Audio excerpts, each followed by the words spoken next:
Hey guys, it's Lewis from Recycle Bicycle Sales here. Here's 5 things that I wish I knew about bike maintenance a little bit sooner. Come and join me in my workshop and I'll run you through my top 5. So, first things first, what is bike maintenance and why is it actually important? Well, I'm going to say 2 things here. We've got bike maintenance and we've got bike repairs. Today's video, we're going to be talking about bike maintenance. Maintenance is a preventative measure. It's little things that we can do on the bike to help keep it in tip-top condition. Repairs, however, tend to be a little bit more expensive, and it's usually us repairing something that's broken, something that's gone catastrophically wrong, and it's an expensive part that might need to be replaced or repaired. So today we're going to talk about maintenance. Jumping straight into it, the first thing that I want to talk about is cleaning your drivetrain. It's actually crazy how cleaning your drivetrain will help you save money. Keeping your drivetrain clean and well maintained will help it perform better and also will help parts last longer. That's where you start to save some money. So let's talk about how to actually clean your drivetrain and what I mean when I'm saying the drivetrain. To very quickly contextualize all these words that I'm saying here, when we look at the drivetrain, we're talking about all the different gears that we've got here. There's a few important parts that you should know about. We've got the chain, we've got the cassette, the chain rings, and then we've also got sometimes 2, sometimes only 1 derailleur, and you could, even if you wanted to, include the shifters that we've got up the front. But the main stuff that we're keeping clean here are these 3 parts here. So let's have a closer look at them. I'll quickly run you through how to actually clean the drivetrain here, but I won't go into it too in depth. If you do want a video about how to deep clean your drivetrain, we've actually got one further back on our YouTube channel. I think it was actually quite a well-received video, so if you want more information about this particular topic, go and check it out. The first thing that I want to talk about with the drivetrain is cleaning the actual chain. It's really important to clean the chain because the chain is obviously made of metal. If we were to look really closely, we've got an outer link and an inner link. Some people call it a male link and a female link. We've got them touching up against each other, 2 pieces of metal, and they're rubbing on each other as it's bending around different parts of the drivetrain, like the jockey wheels, the cassette, or the chain rings. So these 2 pieces of metal will slide up against each other and build a bit of heat and a bit of friction.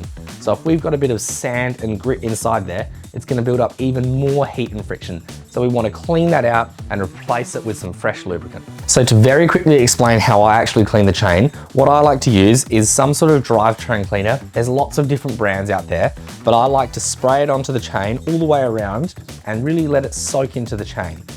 Ideally, we want to use a drivetrain cleaner, or if you are working at home and maybe there's carpet under the ground or you don't want to breathe in the fumes or something like that, Bikey Wipes is an Australian brand that make these little bikey wipes. I won't pull one all the way out, but it's literally like a baby wipe for your bike. So you can use that to clean the chain. Or if worse was to come to worse and you don't have either of these products, you can use WD-40 to clean it. It's really important here, and I'll say a quick disclaimer. WD-40 is a degreaser, not a lubricant. So this is okay for cleaning it, but not okay for re-lubricating it. I know it works on cars and bolts and that kind of thing, not on the chain of your bike. It's just for cleaning it. So we just want to, ideally use a drivetrain cleaner, let it soak on there for 30 seconds or so, and then we're gonna wipe it all off. And a top tip here for cleaning your drivetrain is you might wanna grab a set of gloves. And then when it's time to clean the cassette, the easiest way that I find to do it is if we remove the rear wheel and then we push it up against a wall or a pole or something with our pelvis. So I'm holding it here with my pelvis, I suppose. We can spray some of this degreaser onto there. Now it's worth noting, this is a rim brake bike. If you have a disc brake bike and you were to spray the degreaser on there, there's gonna be a brake rotor on the other side here. If this degreaser gets onto that brake rotor, that's really, really, really bad. So if you're gonna spray it like this, first thing I'd say is be careful. Second thing I would say is get something to cover over the brake rotor so that there's no chance of the degreaser getting on there. But I'm lucky in this case that we're actually okay. So spray the degreaser on there. Note I didn't actually do it there, but I recommend that you do it. And then we're gonna grab our rag like this. We'll grab along the edge here and we're gonna try and wipe inside the cassette there. And we can go all the way around on each of the different cogs. That's the easiest way to be able to clean it at home. And then when it comes time to clean the actual chainring, all that I recommend is with the already wet rag that we've got, we're literally just gonna wipe away on the outside of the chainring and on the inside of the chainring.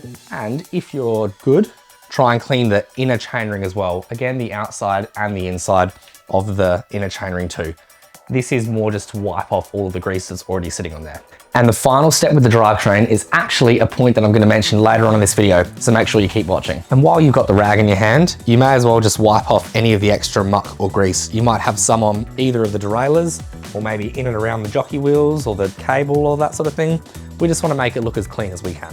Another thing I wish I knew was that there was a YouTube channel out there that taught me everything about cycling, especially about getting into cycling and learning how to fix my bike at home. But you guys have already found us. We are Recycle Bicycle Sales. We've got hundreds of free YouTube videos just like this one, teaching you all different topics about how to fix your bike or how to ride safely on the road. So if you haven't subscribed already, click the button down below. But for real this time, the next maintenance tip that I wish that I knew is how important it is to make sure that the different bolts on your bike are actually tightened up. Let me tell you a couple of quick horror stories here. Horror story time with Lewis. Let me tell you a story that I remember that I had once upon a time. Now I say this when I was a kid, not when I was a professional bike mechanic, so I've learned from this mistake, but I'm gonna teach you in the form of a video so you can learn the easy way. Once upon a time, I was riding down the road and I came up to a corner and I had to steer for the corner, and I went to steer, but since I hadn't checked that my bolts were tightened up, the handlebars turned, but the wheel didn't. So it's really important to make sure that these bolts are done up nice and tight so that the wheel will do what the handlebars are telling it to do. This was potentially the scariest moment of my life. 0 out of 10, I do not recommend. The next horror story that I've got actually happened on a shop right here just recently. We were out doing our beach loop on a Sunday morning as we usually do, and a good friend of mine who was riding along was pedaling through the intersection. The light was about to turn red, but he was like, I'm quickly gonna get across. So he stood up to pedal and his pedal completely came off because he didn't have his pedals done up nice and tightly. So I'll put a photo up on the video just here as well. His pedal literally fell off while he's riding because he didn't have it tightened up.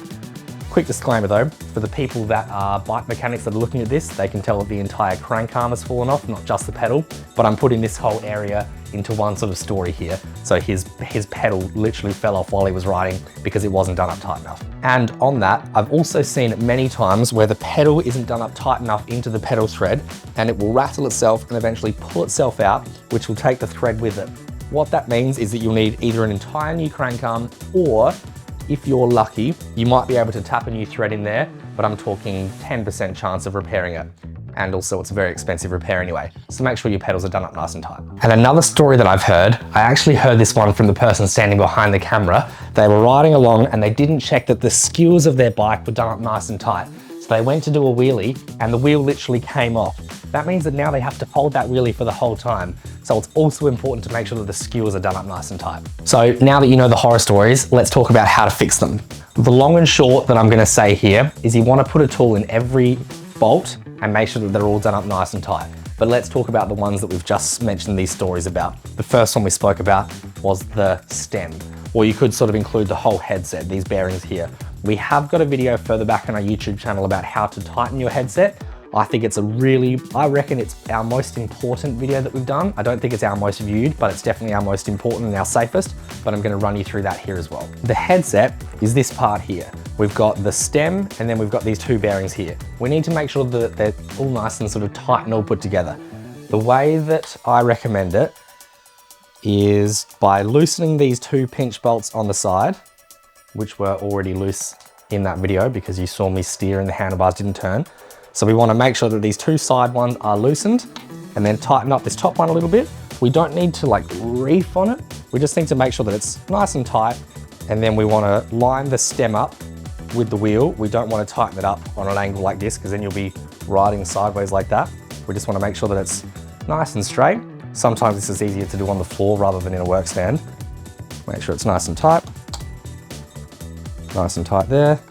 And then we'll pinch up these side bolts here. Since we've got two, sometimes you might have three, sometimes you might have one. If you have got more than one, try to balance it. Tighten one half a turn, the other one half a turn, and then go back and forth between the two of them. And to check our work, we'll put the bike on the floor and we'll grab the front brake and try and rock the bike back and forth like this. I just want to make sure that there's no movement in the bike, and this one's all nice and tight. But if you watched that other video I was just talking about, you already knew that. The next important bolt that we want to talk about is the pedals. We want to make sure that they're done up nice and tight and they're not going to rattle themselves loose, in turn damaging the crank arm. So we want to make sure that they are nice and tight. Now the pedals that you've got could use either an 8mm Allen key, maybe even a 6mm Allen key, or a 15mm spanner. So we just want to make sure that they are nice and tight. I just did it there by muscle memory. But what I was doing there is I put the tool into the back of the pedal arm and I tried to make the wheel spin backwards, and I'm pushing down with my right hand here. That's making sure that I can tighten it up. If I'm holding the pedal and trying to tighten it, I'm sort of pushing my two arms together, which is a little bit more difficult. But if I can use the leverage of the chain and the cassette and the crankset, then I'm able to push back, and that can make sure that it's nice and tight. And also that means that when we do the pedal on the opposite side and we do the exact same motion, it's actually going to work, because pedals are a reverse thread. They're different on each side, so it's not necessarily righty-tighty, lefty-loosey. Sometimes it's lefty-tighty, righty-loosey, which is backwards. So the easiest way to remember is if I put the tool in at the front and then I try and pedal the wheel backwards, that's what's going to tighten the pedal. And just in case you were wondering, if we had to use a spanner instead or a pedal wrench, it's the exact same technique. I'm putting the tool in there and I'm just going to push down with my right hand and back with my left. So I'm just going to tighten it up a little bit like that. It's the exact same motion, it's just a different tool. And everything that I just mentioned there about tightening your pedals, we also mentioned in a more in-depth video about how to remove and install your pedals. So if that was a little bit too quick, you can check out that video as well. Now we're talking about the skewers. This one is incredibly important if you take the bike in and out of the car and you have to take one of the wheels off. That's the main time that I will see an issue here. So all I'm saying here is that you want to make sure that the skewer, the lever here, when you move it across, if it's one of these quick release rim brake bikes, you want to make sure that it's nice and tight, but just remember that one day you're going to have to undo it. So you don't want to be pushing it with your foot, because then you might not be able to actually undo it. So make sure it's nice and tight so that the wheel's not going to fall out. We can actually adjust how tight it is by the nut on the opposite side. I can loosen and tighten this. If I loosen that a lot, now I can do it with one finger.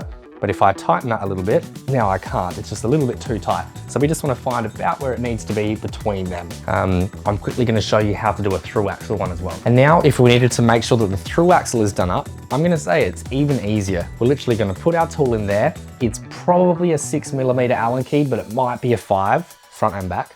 We just want to make sure that it's nice and tight. You can go pretty tight with this, but again, remember that one day you're going to have to use that same tool to be able to undo it as well. So just make sure that it's nice and tight, and then you can check the rear one as well. And it's also worth noting, if you have one of these fancy carbon fiber forks or a fancy carbon fiber bike, it might be worth considering a torque wrench as well. And while you're in mechanic mode with tools in your hands and we're looking at making sure that these pedals are nice and tight, you might have noticed in that photo that we put up with Teen's bike that it wasn't actually his pedal that fell off, it was the entire crank arm. So while we've got tools in our hand, let's make sure that these pinch bolts are also nice and tight. That's the mistake that he made. Sorry, team. Hey guys, sorry to interrupt. I just wanted to quickly mention that YouTube sent us a message recently saying that 94% of people watching these videos haven't subscribed yet. So I just wanted to quickly say that we have tens of thousands of dollars worth of value in these videos, and we're giving it all to you for free. So if it is something that you appreciate and you want to help our small business succeed, I'd love it if you could hit that subscribe button down below. Anyway, let's get back to the video. The next maintenance thing that I wish I knew is to not store my bike wet. By that I mean, if I'm riding out in the rain and the bike gets quite wet and then I bring it home and just chuck it in the shed and don't really think about it, a wet bike can eventually become quite rusty, as it has in this case here. This silver metal chain has turned into an orange rusty color. So if we were able to keep it dry, that wouldn't have happened. If we ride around with a rusty chain, not only will it wear through the chain a significant amount faster than what it normally would if we had cleaned and re-lubricated it, it'll also wear out these other components as well, because it's putting a little bit more strain on them. So we want to make sure that the chain is nice and clean. The chain is probably the first part that you're going to notice rust on. That's why I'm talking about the chain first. Some other areas that I've seen rust on bikes are different bolts throughout the bike. Maybe it's the pedals, maybe it's bolts up in the stem or in the seat post or that kind of thing. But also I've seen it on the spokes and then even on the little nipple on the end as well. So we want to make sure that the bike is as dry as it can be. So my tip here is after you get home and you wash your bike to make sure that it's nice and clean, also spend a couple of minutes making sure that it's nice and dry as well. So if you're sitting here and the damage is already done and your bike is already quite rusty and you want to know how to fix that rust or how to clean that rust, let us know in the comment section below and we'll make a video about it as well. Another maintenance tip that I wish that I knew is to look at my brake pads a little bit more often. The brake pads are a consumable part, so they will wear out. So we need to make sure that they are not worn out when we go for a bike ride. let me show you what a worn out brake pad looks like. This is what the brake pads look like. On each caliper, we'll have 2 of these. We'll have 1 on each side. This is what a used brake pad looks like, and this is what a new brake pad looks like. If you look really closely, we can see that this one is really, really thin. It's just got the metal backing behind it, whereas this one still has plenty of brake pad left onto it. So we want to replace it before it starts to look like this. To flesh it out a little bit more, we've got this little spacer between the two. I call it a crab. I don't know what other bike shops or other bike people call it, but I think it looks a little bit like a crab.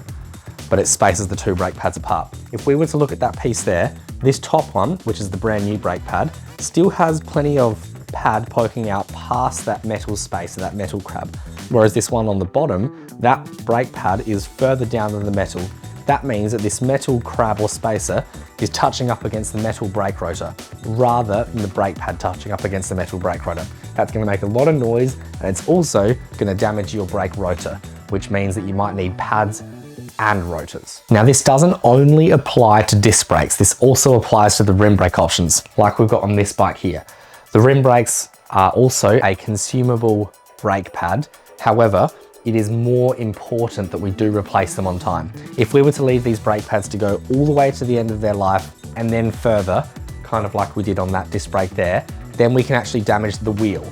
If we needed to replace the rim on a road bike or whatever type of bike that we've got, that's a pretty costly upgrade. That could be a $1,000 repair. So we want to make sure that we stay on top of our $10 brake pads to avoid having to replace our potentially $1,000 wheel. So how do we actually know if a rim brake pad is beginning to wear out? See on here how we've got these grooves that go along here, these slits that go straight into here.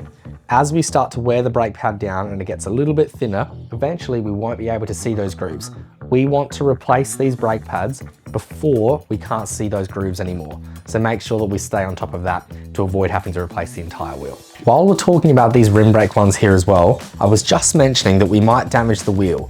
When we were talking about the disc brakes, I said pads and rotor. When we're talking about rim brakes, we don't have a rotor.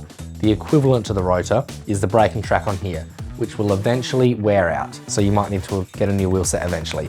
They'll last a pretty damn long time, but they can eventually wear out. The way that we can check is on the braking surface, which on this example is the silver part that's running around here. That's where the brake pad's touching up against. So what we can do is grab a really flat surface like a metal ruler or something like that, and we can put that up against the braking track there. Ideally, I don't want to be able to see any daylight through there. I don't want it to be sort of cut in. I just want it to be nice and flat. That's how we can tell how the rim brake surface is beginning to wear, once we can start to see a bit of daylight through there. The next maintenance tip that I wish that I knew earlier in my cycling career is to not ignore annoying noises. By that I mean your bike might be making a bit of a creaking or a squeaking noise. Sometimes that can be a leading indicator to something a little bit bigger. For example, this person came in to grab a service on their bike recently and they mentioned that their bike was creaking and making a little bit of noise. This is a dual suspension bike. It's got suspension on the front and back wheel. So a really common one is that maybe the pivot bolts might be a little bit too loose. But as we worked our way further through the service, we actually found a crack in the frame here, and that's where the whole thing is bending. So the cracked frame is what was making the noise. That means if they did a big jump and didn't quite make it to the other side, this bike could have just folded in half like a piece of paper. So I'm really glad that they came in to get that noise checked out. Now it is worth mentioning that that's a pretty extreme example, having a crack in the frame, but it is a potential one that could happen.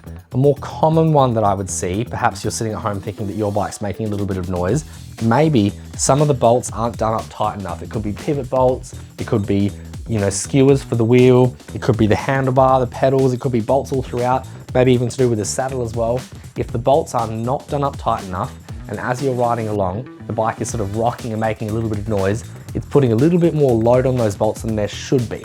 That's gonna damage parts. There might be bearings behind those bolts as well. We really don't want to damage the bearings. In all honesty, doing a noise chase on a bike and trying to work out where the creaking noise from can sometimes be a little bit difficult.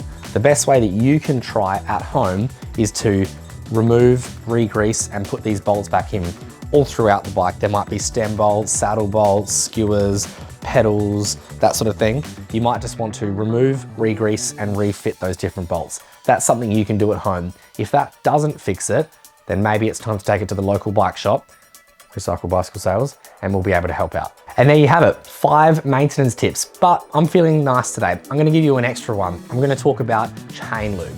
Chain lube is what you put onto the chain to lubricate the chain. It's chain lube. Chain lube is super important because it's a metal chain that has outer links and inner links that are rubbing up against each other. It's the same thing that I said earlier in the video. Once we degrease it, we remove all the grease. Now we want to reapply some lubricant to help that chain last a little bit longer and perform a little bit better. Let me show you how I apply chain lubricant. So the way that I like to apply chain lube is I just like to put it on this bottom part here. I choose to put it on the bottom rather than the top because as we pedal around, I think it means that it actually touches up against the cassette. It's not gonna rub along on the top here. So I think it just means that it's a better way of applying it, I suppose. All I'm gonna do is hold the bottle upside down, have my fist up against the derailleur with the bottle in my hand, and I'm just gonna drip it along the bottom here. I just wanna do one full revolution of the chain. If you wanted to be pedantic, you could go drip, drip, drip. You could do each individual link. I like to do it the quick and easy way. So I sort of hold it upside down, spin it backwards like that, and try to get the smallest amount on the floor that I can. Try and get most of it onto the chain.